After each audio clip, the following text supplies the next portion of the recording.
মন কি? অনেকের মনে এই প্রশ্নটা বারবারই জাগে যে মন কি কোনো অঙ্গ? তা কিন্তু বাস্তবে নয়। আমরা দেখি সাহিত্যিকদের কাছে মনের ব্যাপ্তি অনেক দূর। বিভিন্ন ঘটনা, বিভিন্ন গল্পের খাতিরে তারা মনটাকে বিভিন্নভাবে অ্যাঙ্গেলে ব্যবহার করে থাকেন। আবার প্রেমিক মানুষের কাছে মনটা আমাদের হার্ট। কিন্তু বাস্তবে বিজ্ঞান কি বলে?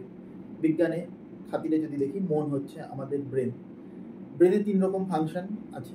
তার মধ্যে একটা হচ্ছে মোটর ফাংশন, যার মাধ্যমে আমরা হাত নাড়াচ্ছি, কথা বলছি বা হাঁটাচলা করছি।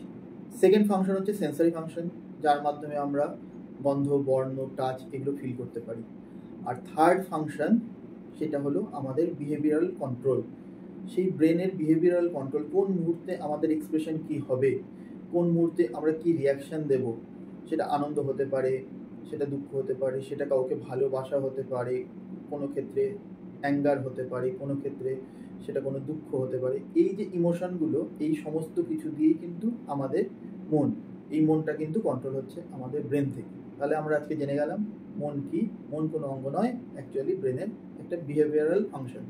Thank you.